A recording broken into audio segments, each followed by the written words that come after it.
Tahunya ada berapa banyak orang Indonesia yang datang berobat ke Malaysia? Baik, kami akan coba jelaskan apa itu mikolog ya. Bukannya pengen bandingin, tapi Indonesia. Malaysia lagi-lagi mendunia. Malaysia dinobatkan sebagai negara yang paling disayangi di Asia. Penilaian berdasarkan tahap penghormatan global, keramahan warga Malaysia hingga jumlah pelancong yang datang ke Malaysia begitu sangat banyak. Wow, luar biasa ya.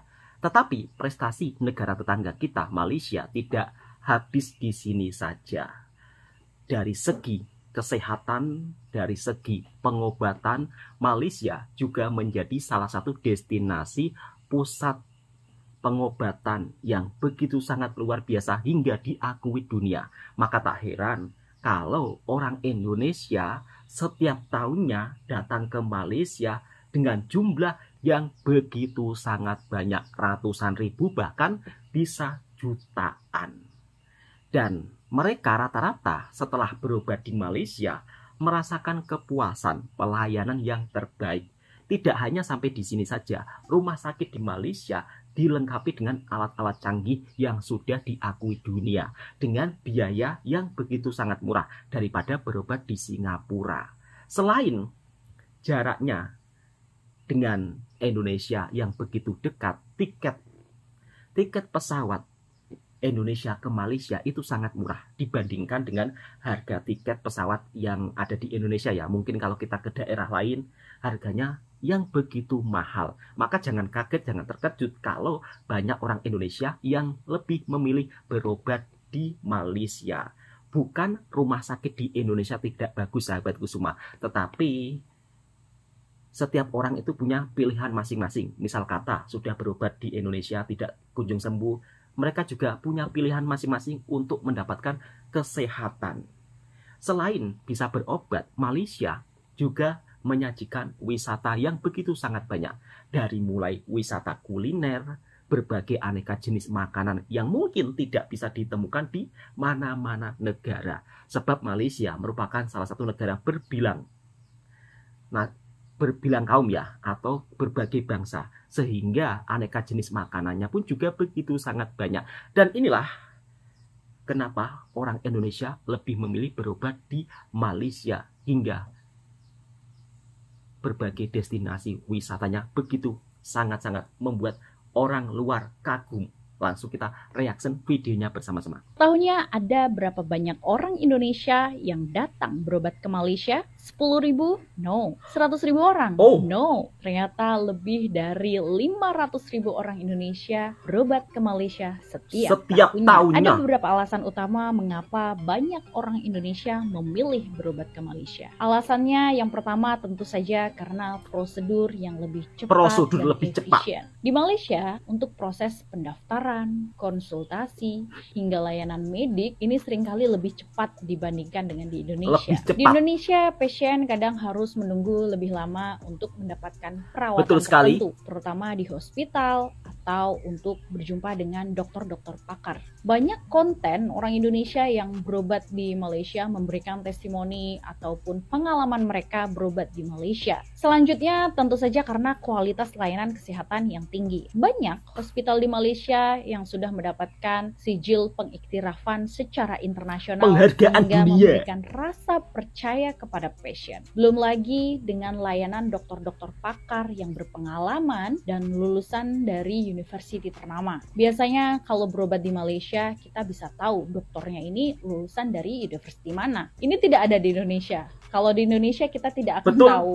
dokter ini lulusan universiti mana, kecuali cek secara online. Jadi type manual dokternya namanya siapa, cari tahu sendiri. Kemudian selanjutnya biaya yang lebih terjangkau. Bagi masyarakat Indonesia, tentu berobat ke Malaysia ini lebih murah dibandingkan ke Singapura ataupun ke Australia. Bahkan untuk beberapa case lebih murah dibandingkan di Indonesia itu sendiri. Saya akui bahwa kesehatan di Indonesia memang mahal harganya, terutama untuk sakit-sakit kronik. Menteri Kesehatan Republik Indonesia itu sendiri mengakui bahwa obat di Indonesia pun lebih mahal dibandingkan dengan Malaysia. Maka dengan harga yang lebih terjangkau, kualitas layanan kesehatan yang tinggi, Malaysia akan selalu jadi destination favorite orang Indonesia untuk berobat. Kalaupun beberapa case lebih mahal harganya, itu bagi sebagian orang ya bukan masalah, selagi quality dan pelayanannya memang yang terbaik. Alasan orang Indonesia berobat ke Malaysia tentu saja karena kedekatan geografis.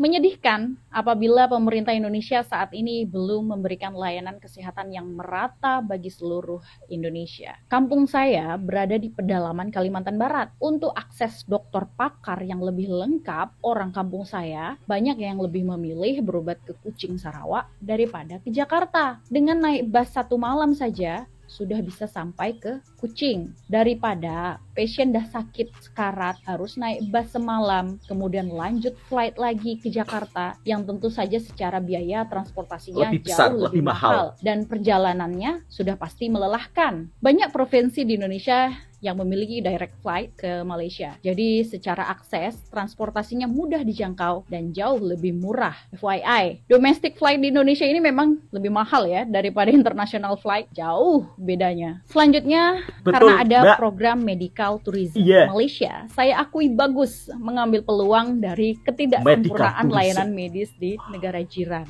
Sebelum ini sempat viral, di depan kedutaan Malaysia di Jakarta ada papan iklan promosi berobat ke Malaysia. Sering saya lihat juga kerajaan Malaysia aktif untuk buat expo di Indonesia setiap tahunnya, mempromosikan pelancongan medis melalui Malaysia Healthcare Travel Council atau MHTZ. Jadi pasien merasa lebih senang ataupun lebih bahagia ya, karena bercuti sambil berobat atau berobat sambil bercuti. Setiap negara memiliki kelebihan dan Betul. cabarannya masing-masing dalam layanan kesehatan. Saya yakin di sisi lain Indonesia juga terus menambah baik untuk meningkatkan akses dan quality layanan medik bagi masyarakatnya. Baik Indonesia maupun Malaysia bisa terus berkembang dalam layanan kesehatan dan saling melengkapi. Karena hak untuk sehat Setuju. adalah hak semua orang. Sekian dan terima kasih. Nah, itulah sahabat-sahabatku semua beberapa alasan kenapa orang Indonesia lebih suka berobat di Malaysia. Kemudian banyak sekali pengalaman orang Indonesia setelah selesai berobat di Malaysia, mereka mendapat pengalaman yang begitu sangat positif. Pelayanan yang ramah, kemudian ditangani dokter-dokter yang begitu sangat hebat, kemudian pasien juga bisa melihat profil sang dokter tersebut ya. Dulunya belajar di mana, lulusan di kedokteran mana, semuanya sudah tertulis di rumah sakit tersebut. Beda dengan di Indonesia. Sekali lagi, video ini sebagai bentuk informasi, bukan untuk membanding-bandingkan satu sama lain.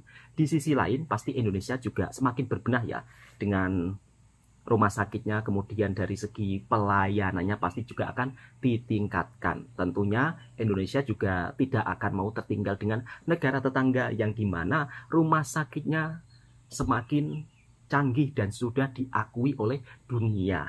Kemudian dari segi harga, berobat di Malaysia ternyata menurut pengalaman orang Indonesia itu lebih murah. Biaya berobat di Malaysia sekalian bisa sambil jalan-jalan, bisa menikmati suasana yang ada di Malaysia, tentunya berbeda dengan di Indonesia. Mungkin untuk sahabat-sahabatku semua, saya doakan yang tengah berobat di Malaysia, semoga sehat selalu, dan mungkin sampai saat ini yang tengah sakit, mungkin sudah berobat ke sana ke sini, tidak ada salahnya untuk mencoba berobat di negara tetangga kita.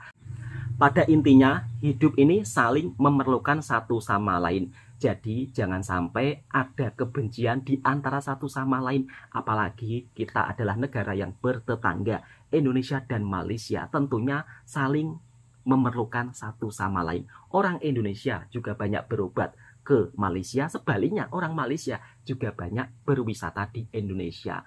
Nah, kali ini sahabat-sahabatku semua, ternyata orang Indonesia pun juga dibuat kaget dan terkejut dengan suasana yang ada di Ipoh, Malaysia. Kali ini bukan di Kuala Lumpur ya, di Ipoh. Suasana Ipoh membuat orang Indonesia syok dan kagum dengan pemandangan wisatanya. Dari berbagai aneka jenis makanannya hingga inilah kemudahan yang ada di Malaysia yang membuat orang Indonesia kagum. Itu menggambarkan Ipoh kayak mantan yang gak banyak gaya dan Oh. introvert tapi selalu bikin nyaman.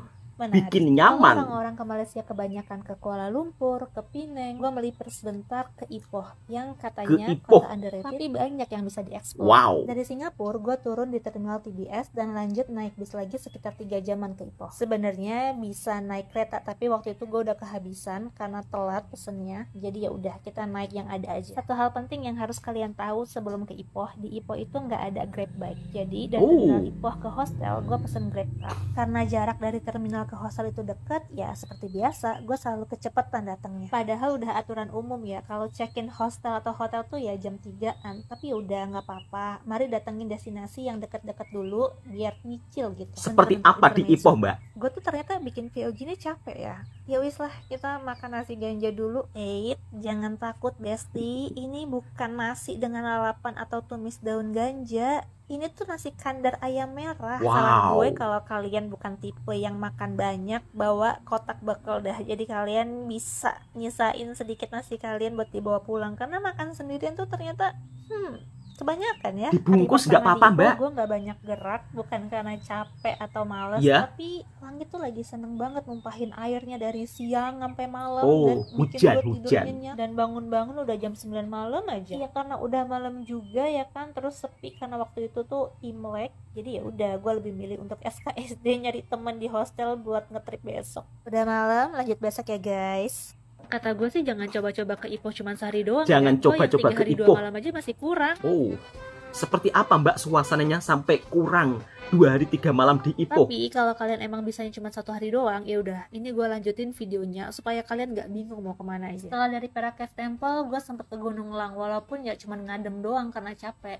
Ya mohon maaf ya, nggak ada footage Gunung Langnya karena emang nggak masuk sama sekali nih. Oh. Tapi ada satu tempat touristing yang harus kalian kunjungi kalau ke Ipoh. Biar apa? Ya biar punya stok foto bagus gitu kan. Namanya Kelly's Castle, bangunan bergaya Eropa yang Wow. terpaksa harus berhenti pembangunannya karena yang punya yaitu William Kelly Smith meninggal dunia di tahun 1926. Kasihan. Gue bisa ngebayangin sih ini kalau beneran jadi, bangunannya tuh bakal mewah banget. Saran Mewah aja banget. sih kesini enaknya sorean karena jujur haradang pisan. Oh Ipoh ini udahlah haradang ya kan, capek juga karena jalan-jalan mulu tapi makan enggak. Ya harusnya kita tuh ke Channing Dim Sum dan cafe hopping gitu, tapi sayangnya banyak yang tutup karena lagi Imlek kan, jadi makan yang nemu aja. Tapi sorry banget yang ini kurang recommended ya, punten. Nah kalau udah sore Oh, ya nasi waktunya ayam. ke tempat-tempat yang dekat hostel, yaitu Kalau kan nasi Cuban ayam di Light, KL, Mbak, yang jarak terkenal. dari hostel itu cuma 2 menit jalan kaki. Mantep gak tuh? Di sini gue nyobain kue titisan hujan yang kalau dimakan katanya bakal turun hujan. Kue titisan Iya nggak sih? hujan. Ya enggak dong, gimana sih? Terus beli mochi yang ternyata penjualnya orang Indonesia.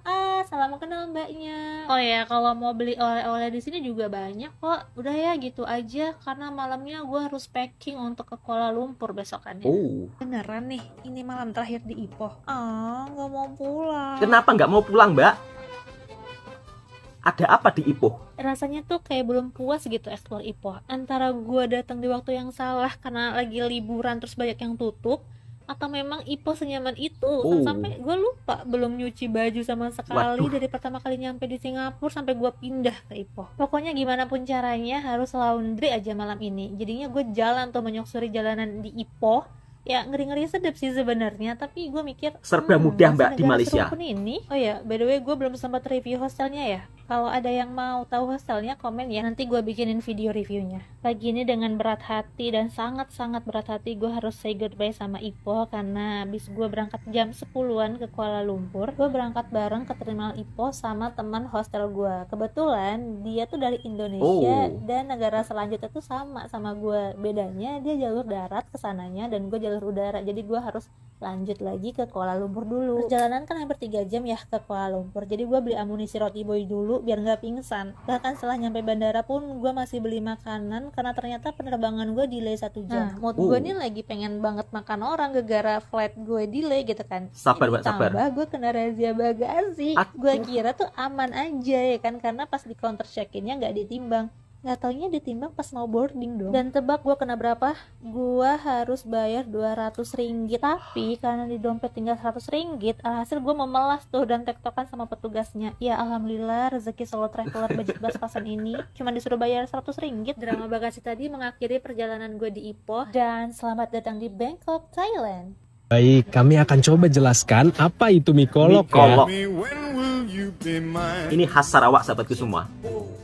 Seperti apa? Halo, bertemu lagi dengan saya Lori Eng, bukan Kristi Eng. Beda nama, beda nasib ya. Bersama istri gue, Mirza si Sarawakia, dan kami sedang beraya di Kuching. Kita nggak sendiri, hari ini kita bersama host satu lagi, Nabi. Hari ini kita bakal sarapan mie kolok sambil kasih edukasi biar kalian nggak cuma lapar tapi juga pintar. Nah ini salah satu kedai yang jual mie kolok dan boleh kalian coba kalau ke Kuching. Tenang, ini halal, perut aman, iman jalan. Dan nggak cuma mie kolok ya, menunya segambrek. Di belakang juga ada open bar siap menarik teh tarik. Agak susah ya host kita satu ini, sibuk bener. Oke, ini dia penambahan mie kolok. Kalau di sini yang spesial dapat ekstra kuah dan proteinnya. Yang ini versi lain namanya pan mie gepeng kalau kata gue sih. Yang gue baca mie kolok ini dulunya dibawa dari bangsa China yang berhijrah ke Sarawak. Nah dari perkawinan budaya yang harmonis terlahirlah mie kolok yang sesuai dengan cita rasa masyarakat Sarawak. Nah kalau di Indonesia mungkin saudara jauhnya itu bakmi Bangka atau mie Pontianak kali ya, Mas. Rasanya ke arah-arah mereka lah. Teksturnya tuh lentur, kenyal, tapi tipis dan agak keriting. Rasanya umami, gurih, ada manisnya dikit, tapi nggak lebay. Balance. Wajib dicoba deh kalau ke Kuching. Silahkan Sarawakian boleh menambahi atau mengoreksi saya kalau ada yang salah ya. Habis makan mie kolok, sekarang waktunya beli laptop gaming lah. Enggak dong. Kita lanjut cari dessert. Tapi bukan di cafe, di toko elektronik. Karena Kuching nih beda bro. Ini juga salah satu tempat untuk nongkrong di toko elektronik Kuching yang cari kepanasan soalnya di dalam mall. Mereka jual es serut dan rujak. Bisa ambil sendiri, bisa ambil berdua. Tapi Mirza ambil sendiri, udah kaya untuk bertiga. Ini es serutnya cocok banget sama cuaca Kuching yang kadang panas, kadang sayang. Rujaknya kalau dilihat kayak di coating coklat kacang, padahal bukan. Teksturnya lebih ke arah petis Surabaya gitu loh, tapi versi manis dan chill. Rasanya tuh sedikit manis, tapi nggak ngalahin manis buahnya. Dan ada asin-asinnya, jadi nambah tekstur di mulut tanpa merusak rasa buah yang renyah dengan sausnya yang pekat. Bolehlah dicoba. Ini nama tempatnya ya. Boleh di-share ke rekan kerja.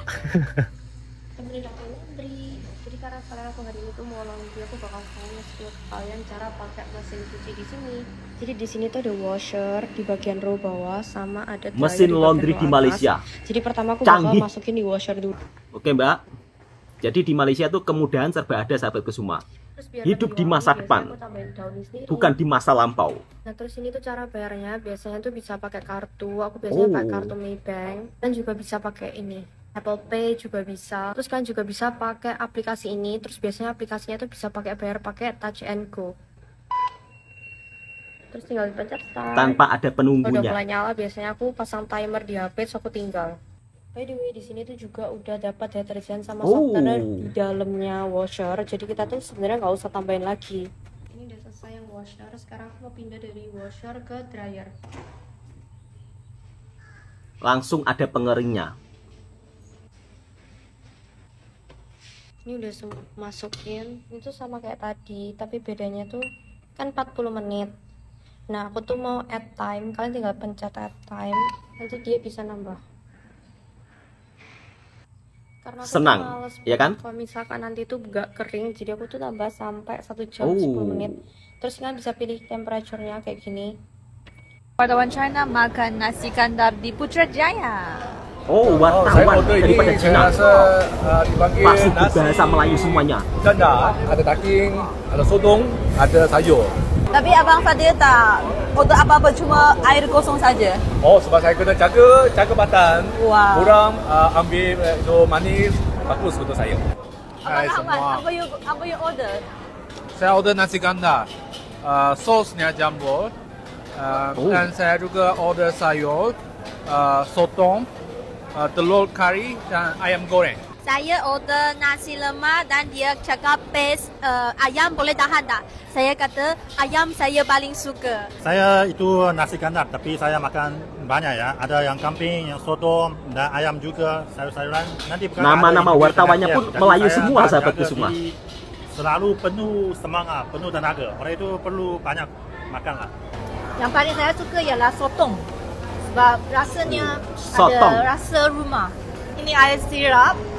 Ini juga saya rasa yang sangat tipikal di Malaysia. Itu akan menimbulkan kerinduan saya apabila saya menuntut di Universiti Putra Malaysia tahun 2006.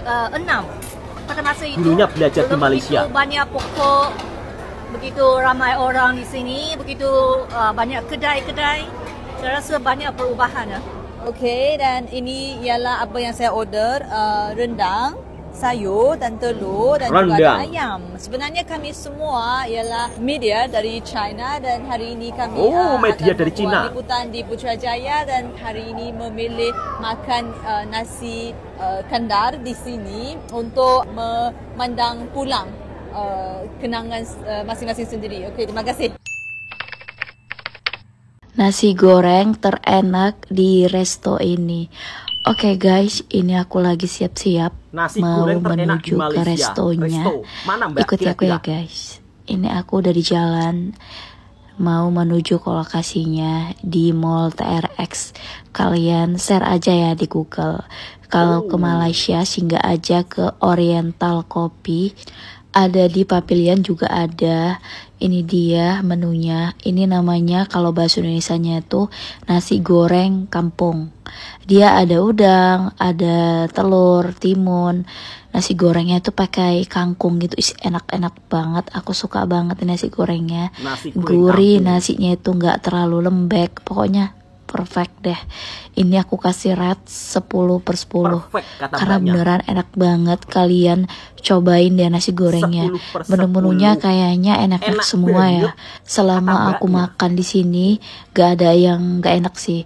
Nah kalian juga bisa beli oleh-olehnya. Ada nastar per kopi-kopian. Pokoknya Nggak ada banyak yang deh. enak-enak Oke, semua. kalau gitu see you the next video. Bye. Bukannya pengen bandingin, tapi Indonesia dan Korea sama-sama merdeka tahun 1945.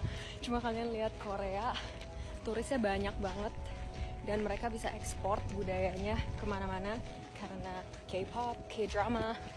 Menurut aku itu keren banget sih guys.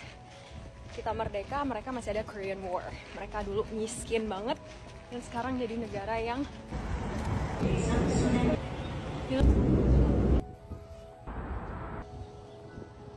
kayak bayangin orang-orang luar ke Indonesia. Aku nggak sadar ini rekamnya itu slow mo, tapi aku cuma mau bilang, bayangin orang luar ke Indonesia bantu promosiin dan begitu bangganya memakai kebaya, memakai batik yang dilakukan oleh pemerintah South Korea tahun 90-an saat mereka pengen ekspor budayanya dan nyatanya berbuah banget. Makanan Korea, pakaian Korea, budaya Korea dan even local brands Korea itu melejit naik gara-gara ini juga guys. Soal musik dan entertainment industry nggak usah dijelasin lagi lah ya. South Korea menurutku bukan negara yang besar tapi plus poinnya banyak banget. Nah menurut kalian Indonesia ke depannya bisa kayak gini nggak guys? Apa langkah pertamanya ya? Bukan hanya di Kuala Lumpur saja, di Ipoh menjadi salah satu tarikan pusat pelancongan tersendiri bagi para pelancong Indonesia yang datang ke Malaysia. Karena berbagai sudut kotanya yang begitu indah dan penuh dengan sejarah hingga ke aneka ragam jenis makanannya. Malaysia bab soal segi makanan tradisional memang beragam. Nasi goreng di Malaysia juga sangat terkenal. Di antara salah satunya nasi goreng kampung. Yang dimana di Indonesia nasi goreng kampung itu ya dianggap biasa-biasa saja. Tapi di Malaysia diangkat menjadi salah satu destinasi pusat kuliner ya. Para wisata yang ingin makan makanan tradisional yang ada di Malaysia. Jadi bukan hanya nasi kandarnya saja yang begitu terkenal. Bukan hanya nasi lemaknya saja yang mendunia. Tetapi keaneka ragam makanan di Malaysia selalu viral di berbagai media sosial. Sehingga kadang-kadang para pelancong daripada Indonesia pun berburu makanannya ke Malaysia. Dan ternyata Indonesia saat ini bab soal makanannya itu belum begitu sangat terkenal ya sahabatku semua. Ini kita berbicara fakta ya. Dan dari sudut pandang saya, perlu Indonesia melakukan promosi besar-besaran dari bab soal makanan tradisional. Kemudian ternyata di sisi lain Indonesia dan negara Korea merdekanya itu sama-sama. tahun 1945. Tetapi ternyata Korea lebih maju dibandingkan dengan negara kita. Ini sebagai bentuk informasi saja. Saya yakin pasti Indonesia pelan-pelan juga bisa seperti negara tetangga lainnya dan juga seperti Korea. Oke, cukup sekian. Mudah-mudahan video ini juga bisa memberikan informasi yang bermanfaat buat sahabatku semua. Dan tentunya di Malaysia itu juga ada nasi goreng. Jangan keco-keco. Oh, Malaysia klaim nasi goreng, Malaysia klaim nasi goreng. Enggak bagus. Kita negara bertetangga, mari jalin kerukunan bersama-sama. Satu antar sama lain. Assalamualaikum warahmatullahi wabarakatuh. Yang suka dengan videonya Bang Tohar Reaction Mersing, silahkan tekan tombol merahnya, subscribe, like, komen, dan bagikan ke sahabat Anda semuanya.